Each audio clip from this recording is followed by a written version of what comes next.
தோன்றியது. புரட்சி தலைவர் எம்ஜிஆர் அவர்களுக்கு பிறகு தன்னுடைய ரசிகர்களையும் கோடான கோடி மக்களையும் வாக்காளர்களாக இந்த கழகத்தின் தோழர்களாக மாற்றக்கூடிய ஒரே வல்லமை படைத்த தலைவர் நம்முடைய தலைவர். உடனே ஒரு கும்பல் கிளம்பிடுவாங்க. ஒரே எம்ஜிஆர் தான், எம்ஜிஆர் மாதிரி எல்லாம் வர முடியுமான்னு கேட்பாங்க. எங்கள் தலைவரே சொல்லிவிட்டார் எம்ஜிஆர் என்றால் அது ஒருவர் தான் என்று. ஆனால் இன்றைக்கு நான் சொல்கிறேன், எப்படி எம்ஜிஆர் என்றால் ஒருவர் தான், அவரை போல வர முடியாது என்று இன்று பேசுகிறீர்களோ, இன்னும் 100 ஆண்டு கழித்து தளபதி என்றால் ஒருவர் தான், தலைவர் என்றால் ஒருவர் தான். அவரை போல ஒரு முதலமைச்சர் இனி கிடைக்க மாட்டார், அவரை போல நல்லாட்சி கொடுக்க மாட்டார் என்று வருங்காலம் பேசக்கூடிய தளபதியாக நம் தலைவர் இருப்பார். மக்களை சந்திக்கல, களத்துக்கு வரல, இப்படியெல்லாம் கதை சொல்லி குட்டிக்கரணம் போட்டு குறை வித்தை காட்டுவார்கள். ஆனால் இன்னும் பெருமையும் பேசிக் கொள்வார்கள். நாங்கள் பாரம்பரிய கட்சி, 50 ஆண்டு கால கட்சி, தாத்தா காலத்து கட்சி, இந்தியாவிலேயே மாபெரும் மாநிலங்களை எல்லாம் ஆட்சி செய்யக்கூடிய கட்சி என்றெல்லாம் சொல்லிவிட்டு ஊரெங்கும் மேடை போட்டு எங்கள் தலைவரை பற்றியும் எங்கள் கழகத்தை பற்றியும் இரவு வீட்டில் ஒப்பாரி வைக்கும் கிழவி போல அழுது கொண்டிருக்கிறீர்களே, இதை விட வேற என்ன சான்று வேண்டும்? எங்கள் தலைவர் களத்திற்கு சென்று சேர்ந்து விட்டார், மக்கள் மனதிற்கு சென்று சேர்ந்து விட்டார், வெற்றியை நோக்கி சென்று சேர்ந்து விட்டார். அதற்கு இதுவே ஆதாரம். இவ்வளவு அரசியல் பேசுகிறோம், இவ்வளவு அதி தீவிரமாக அரசியல் மயப்படுத்தப்பட்டிருக்கிறோம். நம்மளை நோக்கி இவர்கள் எழுப்பக்கூடிய ஒரு ஏளனமான விமர்சனம், சின்ன பசங்க பேசுறாங்க, சின்ன பசங்க கட்சியில் இருக்கிறாங்க என்றெல்லாம் பேசுகிறார்களே. மேடைக்கு மேடை ஏறி நாடகம் போட்டு மக்களை ஏமாற்றி இளைஞர்கள் அரசியலுக்கு வரணும், அரசியல் புதுமை பெறணும், புது ரத்தம் பாய்ச்சணும் என்றெல்லாம் பேசிவிட்டு இன்று உங்களை நோக்கி கேள்வி எழுப்பும் போது எங்களை போன்ற இளைஞர்களை சின்ன பசங்க என்று சொல்றீங்களே, உங்க பயம் நல்லாவே புரியுது, உங்க பயம் நல்லாவே புரியுது. ஆனா எழுதி வச்சுக்கோங்க, இந்த சின்ன பசங்க 2026 தேர்தலில் உங்கள் ஆட்சிக்கு முடிவுரை எழுதி எங்கள் தலைவரின் நல்லாட்சிக்கு துவக்க உரை எழுதுவோம். இதை நடத்தியே தீர்வோம். எத்தனை அதட்டல்கள், உருட்டல்கள், மிரட்டல்கள் வந்தாலும் அஞ்ச மாட்டோம். தேர்தல் களத்தில் உங்கள் கதை முடிக்கும் வரை ஓட மாட்டோம். என்னுடைய உரையின் இறுதியாக சுருக்கமாக ஐயன் வள்ளுவனின் வாக்கை மட்டும் சொல்லி நான் விடைபெறுகிறேன். முறை செய்து காப்பாற்றும் மன்னவன் மக்களுக்கு இறையென்று வைக்கப்படும். நீதி தவறாமல் மக்களுக்காக கடமையாற்றக்கூடிய ஆட்சியாளர் கடவுளாக போற்றப்படுவார். நம் தளபதி வரும் காலத்தில் மக்கள் மனதில் போற்றப்படுவார், போற்றப்படுவார், போற்றப்படுவார். 2026 தமிழக வெற்றி கழகத்தின் ஆட்சி அமைகிறது. தலைவர் முதல்வர் ஆகிறார், நல்லாட்சி கொடுக்கிறார் என்பதில் எந்த மாற்று கருத்தும் இல்லை. வாய்ப்பளித்த என் உயிரான தலைவருக்கும் அன்பிற்குரிய பொதுச் செயலாளர் அண்ணன் ஆனந்த் அவர்களுக்கும் அனைவருக்கும் நன்றி தெரிவித்து விடைபெறுகிறேன். வெற்றி நிச்சயம்.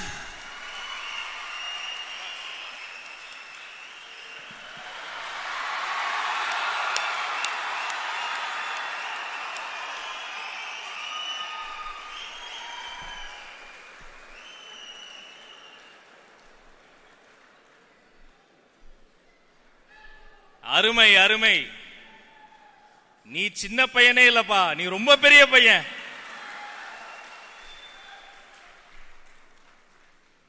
தமிழக வெற்றி கழகத்தின் குட்டி புலியின் பாய்ச்சல் எப்படி என்றால் எங்கள் தாய் புலி பேசும்போது எப்படி இருக்கும் குறித்து வைத்துக் கொள்ளுங்கள். தலைவரின் தரமான சம்பவம் இன்னும் சில நொடிப்புடுதல்களில் இந்த மேடையில் நீங்கள் பார்க்க இருக்கிறீர்கள். அடுத்து பேசுவதற்காக நம்முடைய தலைமை நிலைய செயலாளர் அன்பிற்குரிய திரு ஏ ராஜசேகர் அண்ணன் அவர்களை பெருமையோடு அழைக்கிறோம்.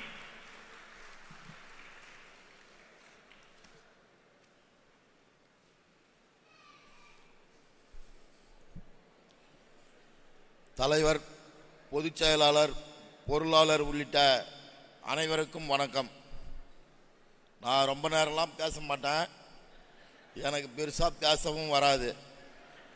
ஆனால் மனசில் பட்டதை சொல்லணும்னு நினைக்கிறேன்.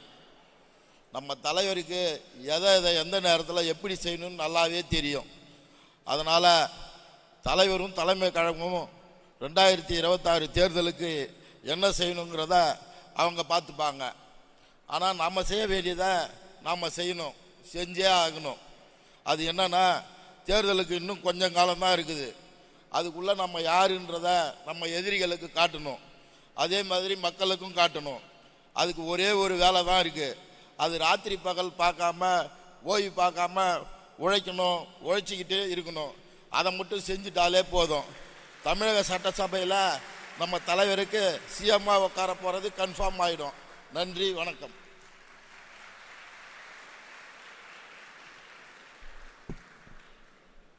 நன்றி அண்ணா, நீங்கள் சொன்னதை நாங்கள் நினைவிலும் நெஞ்சிலும் நிறுத்துவோம். அடுத்து இந்த மேடையில் பேசுவதற்காக நம்முடைய மதிப்பிற்குரிய துணை பொது செயலாளர் திரு CTR நிர்மல்குமார் அவர்களை அரங்கம் நிறைந்த கரவொலியோடு அன்போடு அழைக்கிறோம்.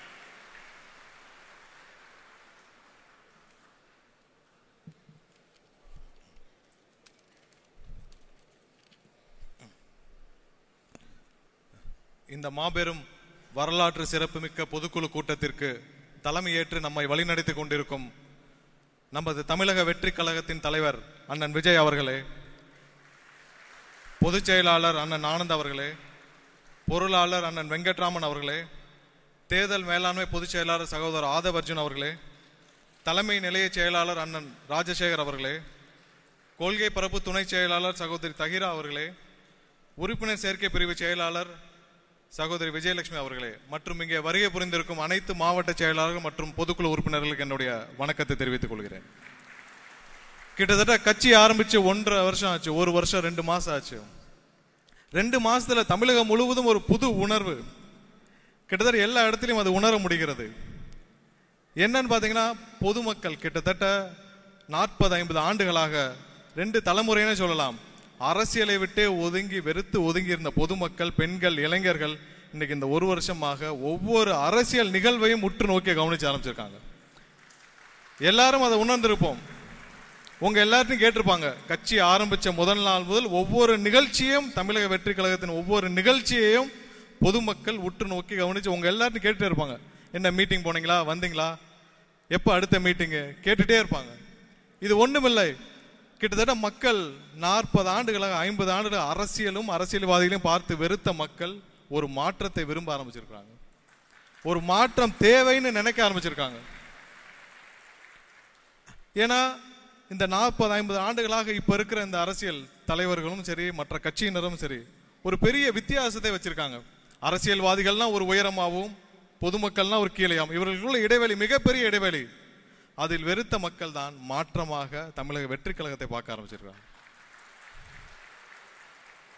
அதற்கு இந்த ஒவ்வொரு வருஷத்துல ஒவ்வொரு நிமிடமும் இவர்களுக்கு எவ்வளவு நம்ம மாற்றாக இருப்பேன்னு சொல்லிட்டு நம்மளுடைய தலைவர் அவர்கள் ஒவ்வொரு நிகழ்விலும், ஒவ்வொரு செயலிலும், ஒவ்வொரு அறிக்கையிலும் ப்ரூவ் பண்ணிட்டு வர்றார்.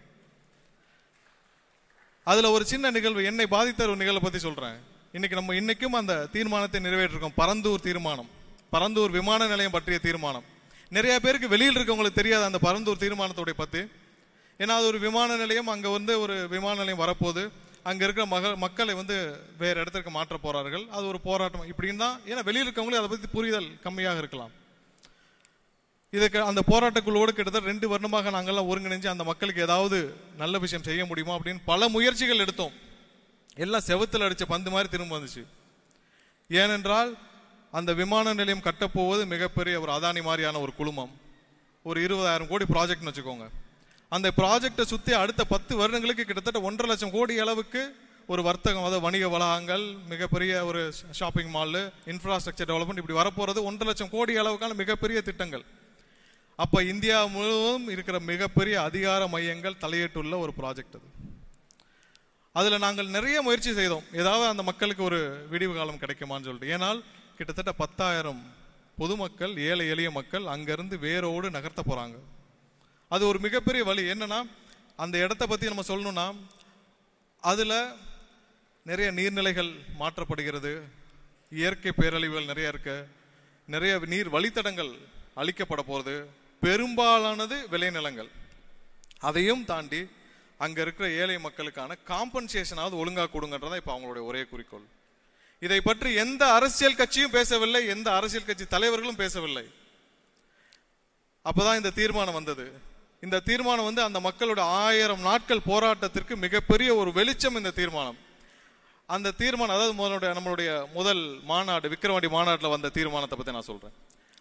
அதற்கு அடுத்து ஒரு மிகப்பெரிய ஒரு இன்ப அதிர்ச்சி அந்த பரந்தூர் மக்களுக்கு.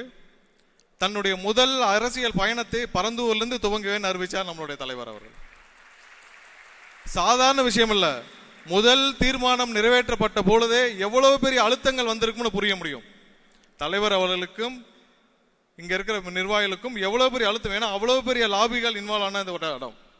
எல்லாவற்றையும் தாண்டி நாங்கள் முயற்சி செய்த பொழுது எல்லா அரசியல் கட்சி தலைவர்களும், தோழமை கட்சி தலைவர்களும், மற்ற தலைவர்களும், அமைப்புகளும் என்ன தெரியுமா பார்த்தாங்க? என்ன ஒரு 10,000 ஓட்டு இருக்குமா அங்க இடத்துல?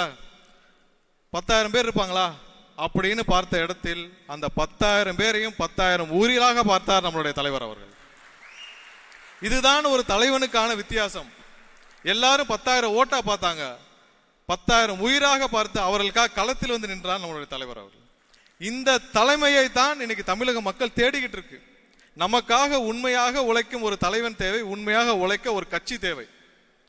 எல்லாம் சும்மா ஒரு படம் தான் இன்னைக்கு இருக்கிற அரசியல் கட்சிகள் எல்லாம். எதிர்கட்சியா இருக்கிற வரைக்கும் பலூனு, கருப்பு பலூனு, கருப்பு கொடை. ஆளுங்கட்சி ஆன பிறகு வெள்ளை கொடை, பட்டு வேட்டி சட்டையோட பிரதமரை வரவேற்க வரிசையில் நிற்பார் முதல்வர். ஏன் எதிர்கட்சியா இருக்கப்ப நீங்க விட்ட கருப்பு பலூன்ல அட்லீஸ்ட் வர்றப்ப உங்க எதிர்ப்பையாவது நேரடியாக காட்டலாமே. ஒரு நிமிடம் கூட பிரதமருக்கு மனம் நோகாமல் செயல்படணும்னு சொல்லி ஒவ்வொரு நொடியும் செயல்பட்டு விட்டு மேடையில் இருக்கிற வரைக்கும், வெளியில் இருக்கிற வரைக்கும் ஒன்றியம்னு கூப்பிடுவாங்க. பிரதமரை மேடையில் வச்சுட்டு ஒரு முறை கூட ஒன்றிய அரசுன்னு சொல்லல, இந்திய அரசுன்னு மாத்திடுவாரு முதல்வர் ஸ்டாலின் அவர்கள். அப்படி ஒரு பயம் நேர்ல. வெளியேறின பிறகு அப்படியே மாற்றுறது. இந்த மாதிரியான ஒரு காம்ப்ரமைஸ்டு பாலிடிக்ஸையும் காம்ப்ரமைஸ்டு பொலிட்டீஷியன்ஸையும் பார்த்த மக்கள் ஒரு மாற்றத்தை, வித்தியாசத்தை தேட ஆரம்பிச்சதான் இந்த தேடலுடைய விளைவு. கடந்த ஒரு வருடமாக நம்ம எல்லாரையும் கேட்டுட்டு இருப்பாங்க அடுத்தடுத்த நிகழ்வை பத்தி, நம்ம இந்த நிகழ்ச்சியை பத்தி எல்லாத்தையும் பார்க்கக்கூடிய காரணம் மக்களுக்கு மிகப்பெரிய நம்பிக்கையை விதைத்திருக்கிறார் நம்மளுடைய தலைவர் அவர்கள். இந்த கிட்டத்தட்ட இந்த 4 வருஷம் முடிஞ்சிருச்சு திமுக ஆட்சிக்கு வந்து.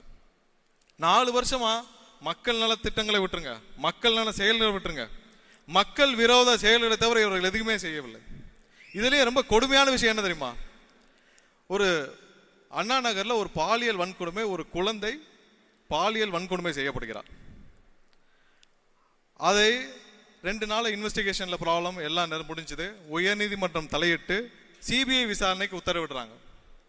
சிபிஐ விசாரணைக்கு உத்தரவிட்ட உடனே திரு ஸ்டாலின் அவர்கள் தலைமையிலான இந்த அரசு உச்ச நீதிமன்றம் போய் அதை அப்பீல் பண்ணி அந்த சிபிஐ விசாரணைக்கு தடை கேட்டார்கள். அது அங்க கொட்டு வாங்கினாங்க, அது வேற விஷயம்.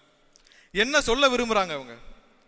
சிபிஐ விசாரணை நியாயமாக விசாரணை நடக்க வேண்டும் என்ற உயர்நீதிமன்றம் கொடுத்த உத்தரவை உடனே நிறுத்த வேண்டிய அவசரம் என்ன? இந்த அவசரம் வேற எதுல காட்டிருக்கீங்களா? 4 வருடமாக போதைப் பொருள் புழக்கம் அதிகமா இருக்கு, கள்ளச்சாராயம் அதிகமா இருக்கு, கஞ்சா விற்பனை அதிகமா இருக்கு. தனி எஸ்ஐடி போட்டீங்களா? தனி விசாரணை குழுவாவது போட்டீங்களா? தனியா ஒரு துறையாவது கிரியேட் பண்ணீங்களா? ஒரு பாலிசி கிரியேட் பண்ற இடத்துல இருக்கிற முதல்வர் எதுவுமே செய்யாமல் வேடிக்கை பார்க்கறதுக்கு அந்த பதவி. நீங்க வேணா உட்காந்து உங்க வீட்டுக்குள்ள உட்காந்து கூண்டு கிளியாக இருங்க, ஆனா அதுக்கு லயபிலிட்டி பொதுமக்களாக இருக்க முடியாது. ஒவ்வொரு இடத்திலும் உங்களுடைய நீங்க செய்யற தவறுகளால் பொதுமக்கள் ஒவ்வொரு நாளும் பாதிக்கப்படுறாங்க. இதை கேட்பதற்கு யாருமே இல்லை. இதுவரைக்கும் நாம கடந்த 1 வருடமாக நாம என்ன சொல்றோமோ தலைவர் அறிக்கை வந்தா அடுத்த நாள் சொல்யூஷன் வந்துடும். இதுதான் இப்போ இந்த 1 வருஷமா நடந்துட்டு வருது. எப்படி பரந்தூரில் அடுத்த நாள் அறிக்கை வந்துச்சு, அதே மாதிரி என்கிட்ட ஒரு மூத்த பத்திரிகையாளர் என்கிட்ட கேட்டார், என்னங்க இந்த மாதிரி உங்க தலைவர் வந்து போன தடவை பண்ணையாருன்னு சொல்லிட்டாரு அப்படின்னு. நான் ஒரே ஒரு உதாரணமா சொன்னேன் மக்களே, ஒன்றும் இல்லை, எவ்வளவு பொதுமக்கள், இளைஞர்கள் இங்க இருக்கிற எல்லாரும் போராடி ஜல்லிக்கட்டை பெற்றாங்கன்னு தெரியும். அப்ப அந்த ஜல்லிக்கட்டை ரத்து செய்யும் பொழுது அதை வேடிக்கை பார்த்து அந்த கூட்டணி கட்சியில் இருந்தவர்கள்லாம் திமுக. கடந்த முறை ஜல்லிக்கட்டு நடந்தப்ப எல்லாரும் பார்த்திருப்பீங்க. ஒன்றுமே இல்லை, எந்த தகுதியும் இல்லை. அந்த குடும்பத்தில் பிறந்த ஒரே காரணத்திற்காக துணை முதல்வராக நியமிக்கப்பட்டார். அரசியல் சாசனம் உங்களுக்கு அந்த இடம் கொடுத்ததால் நீங்க வேணா விஐபி கேரளில் உட்காரலாம். ஏன்னா அரசியல் சாசனம் உங்களுக்கு ஜல்லிக்கட்டு நடத்துறப்ப விஐபி கேரளில் ஏன்னா துணை முதல்வர் உட்காந்துக்கங்க, அதை பார்க்க வேண்டிய கட்டாயத்தில் பொதுமக்கள் இருக்கிறார்கள். அதையும் தாண்டி தன்னுடைய குடும்பத்தினருடன், தன்னுடைய மகன்களுடன், அவர்களுடைய நண்பர்களுடன் அந்த விஐபி கேலரியில் உட்காந்து அங்க இருக்கிற ரொம்ப கொடுமையான விஷயம் என்ன தெரியுமா? இது பொது வழியில் நடந்தனால் குறிப்பிட வேண்டிய கட்டாயம் ஆயிருக்கு. இதே இதில் வேற எங்கேயாவது நடந்தது நம்ம இதை கண்டுக்க போறதில்லை. அரசியல் சாசனத்தால் இந்தியன் கான்ஸ்டிடியூஷனால் அங்கீகரிக்கப்பட்ட ஒரு கலெக்டர் ஓரமாகவும், ஒரு ஐபிஎஸ், எஸ்பி, ஐஜி ஓரமாக நிற்க வைத்துவிட்டு, மினிஸ்டர் ஓரமாக நிற்க வச்சுக்கிட்டு, எம்எல்ஏ எல்லாம் ஓரமாக நிற்க வச்சுட்டு, மேலே குடும்பத்துடன் உட்காந்து ட்ரோன் விட்டு விளையாண்டு இருக்கிறது, போராடி ஜல்லிக்கட்டை பெற்ற மக்கள் ஓரமாக கீழே உட்கார்ந்து இருக்கிறப்ப நீங்க மேலே உட்காந்து அந்த மக்கள் ஒரு நிமிஷம் அந்த மக்கள்லாம் ஓட்டு போட்டு தான் நான் இங்கே உட்காந்துருக்கேன்னு ஒரு நொடி நீங்கள் நினைத்திருந்தால் அந்த பண்ணையார் புத்தி வந்திருக்காது. இதுதானே பண்ணையார் தனம். இந்த நிலைமை மாற வேண்டாமா? யாரு உங்களுக்கு அந்த பிரிவிலேஜ் கொடுத்தான்? அங்க உட்காந்து அந்த கேலரியில் உட்காந்து குடும்பத்துடன் உட்காந்து இருக்க வேண்டிய அந்த பிரிவிலேஜ், அந்த முக்கியத்துவம் உங்களுக்கு எப்படி கிடைச்சது? அந்த மக்கள் ஓட்டு போட்டு தானே. நீங்க ஒன்றும் இந்த நாடும் இந்த நாட்டு மக்களும் உங்களுக்கு மொத்தமா குத்தகைகளை எழுதி கொடுக்கல. இது எல்லாம் மக்கள் ஓட்டு போட்டு ஒவ்வொரு நாளும் ஓட்டு போட்டு கொடுத்துருக்காங்க. இந்த நிலைமை மாற வேண்டும் என்று தான் தமிழக மக்கள் ஒவ்வொரு நாளும் நினைத்து கொண்டிருக்காங்க. 40 வருஷம் 50 வருஷம் வழி இல்லை, இன்னைக்கு கிடைச்சிருக்கு. அதுதான் இன்னைக்கு ஒவ்வொரு இடத்திலும், ஒவ்வொரு தெருவிலும், ஒவ்வொரு வீடுகளிலும் நமக்கு ஓட்டு தயாராகிட்டு இருக்கு. என்கிட்ட ஒரு மாணவன் வந்து கேட்டான், கிட்டத்தட்ட டிப்ளமோ முடிச்சிடலாம், ஒரு வாரத்துக்கு முன்னாடி பார்த்தேன். அண்ணா அடுத்த தேர்தலில் தளபதிக்கு தானே ஓட்டு அப்படின்னா. நான் ஃபர்ஸ்ட் பார்த்தேன், தம்பி நீ ஓட்டர் ஐடி வச்சிருக்கியான்னு கேட்டேன். ஏன்னா அண்ணன் கேட்டான், அண்ணன் கட்சி ஆரம்பிச்ச உடனே பதிவு பண்ணிட்டேன், ஓட்டர் ஐடி வந்துருச்சு, ஓட்டர் ஐடி வந்துருச்சு. வீட்லயும் எல்லார்ட்டையும் கேட்டேன், எல்லார்ட்டையும் ஓட்டருக்கு எந்த பூத் இருக்கு பார்த்துட்டேன்னா, இவ்வளவுதாங்க பூத்து கமிட்டி, இதுதான் பூத்து கமிட்டி. கிட்டத்தட்ட ஒவ்வொரு இல்லத்திலும் இருக்கிற கோடிக்கணக்கான பெண்கள், கோடிக்கணக்கான மக்கள், ஒவ்வொரு இல்லமும் நமக்காக தயாராயிட்டு இருக்கு. தளபதி மேல, தலைவர் மேல உள்ள நம்பிக்கையால தயாராயிட்டு இருக்கு. கிட்டத்தட்ட 60களில் இதே மாதிரி, பெரியவர்களுக்கு தெரியும், 60களில் இதே மாதிரியான ஒரு இளைஞர்கள், மாணவர்கள், பெண்களுடைய புரட்சி ஏற்பட்டுச்சு. அன்னைக்கு அண்ணா அவர்கள் மட்டும்தான், வேற எந்த கோபால்வரும் இல்லை. அண்ணா அவர்களுக்காக மட்டுமே, அண்ணாவின் சொல்ல கேட்டு மட்டுமே அந்த புரட்சியின் விளைவாக அன்று ஆட்சியை கைப்பற்றிய திமுக. அப்பயும் இதே மாதிரிதான். திமுகவிற்கு எந்த கட்டமைப்பும் கிடையாது, பூத்து கட்டமைப்பு கிடையாது, எந்த கட்டமைப்பும் கிடையாது. அன்னைக்கு நிறுத்தப்பட்ட வேட்பாளர் எல்லாரும் இளைஞர்கள். அன்னைக்கு அவர்களை எதிர்த்து நின்ற மிகப்பெரிய தலைவர்கள், அப்ப இருந்த காங்கிரஸ் தலைவர்கள் எல்லாம் பார்த்தீங்கன்னா மிகப்பெரிய ஜாம்பவான்கள். அவர்களை எதிர்த்து நிறுத்தி வைக்கப்பட்டது எல்லாமே இளைஞர்கள். அந்த இளைஞர்கள் நின்று அன்று ஆட்சியை கைப்பற்றியார்கள். அண்ணா அவர்களுக்காக மட்டுமே. திரும்பவும் கோடிட்டு சொல்றேன், வேற யாரும் அந்த கிரெடிட் எடுத்துடக்கூடாது. அதே போன்ற ஒரு சூழ்நிலை இருக்கு. ஆனா ஒரே ஒரு மாற்றம் தான். அன்னைக்கு திமுகவுக்கு கட்டமைப்பு இல்லை. இன்னைக்கு கிட்டத்தட்ட 30 ஆண்டுகளாக மக்கள் மன்றமாக இருந்த தளபதியின் மன்றம் இன்று அரசியல் கட்சியாக மாறி. ஒவ்வொரு பூத்திலையும், இப்ப என்னுடைய சொந்த பூத்தில் நான் சாட்சியாக பார்த்திருக்கிறேன், 50க்கும் மேற்பட்ட இளைஞர்கள் இருக்கிறார்கள். திமுகவுக்கு 67 கிடையாது, கட்டமைப்பே கிடையாது, வேட்பாளர்களும் கிடையாது, இளைஞர்களுடைய ஆதரவு மட்டுமே இருந்துச்சு. இன்னைக்கு அதை தாண்டி நமக்கு ஒவ்வொரு பூத்தில் நமக்கான வலுவான கட்டமைப்பை 20-30 ஆண்டுகளாக மக்கள் மன்றமாக இருந்தது நமக்கு இருக்கு. நண்பர்களே, மாவட்ட செயலாளர்கள் அனைவருக்கும் என்னுடைய வேண்டுகோள், இன்னும் 2 மாதத்துல, போன மீட்டிங்லேயே தலைவர் அவர்கள் குறிப்பிட்டார்கள், பூத்து கமிட்டி மாநாடு வைக்கணும்னு சொல்லிட்டு. இன்னும் 2 மாதங்கள் தலைவரிடத்திலிருந்தும் பொதுச் செயலாளரிடத்தும் வழிகாட்டுதல் வரும். இன்னும் 2 மாதத்துல அந்த வழிகாட்டுதல் 1% கூட காம்பன்சேட் பண்ணாம நம்ம உழைத்தால் கண்டிப்பாக இப்ப இருக்க இந்த சோ கால்டு பார்ட்டிகளோட மிகப்பெரிய கட்டமைப்பை நாம கொண்டு வர முடியும். 1% கூட காம்ப்ரமைஸ் பண்ணாதீங்க. அவர்களை விட உண்மையாக, உறுதியாக உழைக்கக்கூடிய தொண்டர்களும், இளைஞர்களும், பெண்களும் இருக்கிறாங்க. மற்ற கட்சியெல்லாம் காசு கொடுத்தா தான் பூத்து கமிட்டி, நம்ம கிட்ட அது இல்லாமலே இருக்கு. காசு கொடுத்து கூட்டிட்டு வந்து உட்கார வச்சாதான் பூத்து கமிட்டி. அது இல்லாமலே நூற்றுக்கணக்கான, என்னுடைய பூத்துல 50 பேர் என்னால இன்னைக்கு காட்ட முடியும், அவ்வளவு பேர் நான் பார்த்தேன். 10 ஆண்டுகளாக இருக்கிறார்கள். இதை அடுத்த 2 மாசத்துக்கு அமைச்சிட்டோம்னா இதை விட வலுவான இயக்கம் எதுவுமே கிடையாது தமிழகத்தில். கடைசியாக ஒன்று சொல்லிக்கொள்ள விரும்புறேன், நம்ம கிட்ட வேணா 3 தலைமுறையாக கட்டி காப்பாற்றிய ஒரு மிகப்பெரிய அரசியல் சாம்ராஜ்யம் இல்லாமல் இருக்கலாம். கிட்டத்தட்ட தொண்டர்களிடம் 5 ரூபாய் 10 ரூபாய் வசூல் செய்து கட்டிய மிகப்பெரிய அறிவாலயம் இல்லாமல் இருக்கலாம். ஆனால் ஒன்னே ஒன்று, எவ்வளவு பெரிய இக்கட்டான சூழ்நிலை வந்தாலும், பரந்தூர் மாதிரி எவ்வளவு பெரிய எதிர்ப்பு வந்தாலும், எவ்வளவு பெரிய இக்கட்டான சூழ்நிலை வந்தாலும், எவ்வளவு பெரிய நெருக்கடி வந்தாலும் எல்லாவற்றையும் எதிர்த்து மக்களுக்காக நிற்பென்ற தலைவர் இருக்கிறார். அதற்கு ஒரு படி மேலே போய் இந்த தலைவர் தான் தமிழகத்தை காக்க முடியும், தமிழகத்தில் மாற்றத்தை கொண்டு வர முடியும், தமிழகத்தில் இன்னைக்கு மக்களுக்கு அடுத்த ஒரு உழைக்கக்கூடிய ஒரு உண்மையான கட்சியை கொடுக்க முடியும் என்று நம்புற மக்கள், கோடிக்கணக்கான மக்கள் இருக்கிறார்கள். இது 2 போதும், இது 2 போதும். அடுத்த 1 வருடம் கடினமாக, நமக்கு கடினமான நாட்கள், கடினமாக உழைக்க வேண்டியிருக்கும். அதை நாம் நம்மளுடைய வேலையை சிறம்பட செஞ்சிட்டாலே போதும். பொதுமக்கள் ஒவ்வொரு இல்லத்திலும் தயாராக இருக்கிறார்கள். நம்மளுடைய வேலையை சரியா செஞ்சிட்டாலே போதும். அடுத்த வருடம் இதே நேரத்தில், கிட்டத்தட்ட இதே சூழ்நிலையில மாண்புமிகு தமிழக முதல்வராக நமது தளபதி அவர்கள், திரும்ப சொல்வா, மாண்புமிகு தமிழக முதல்வராக தளபதி விஜய் அவர்கள் பொறுப்பேற்கும் வரை, உலகெங்கும் இது ஒழிக்கும் வரை இடைவிடாது உழைப்போம். வெற்றி நிச்சயம், வெற்றி நமதே.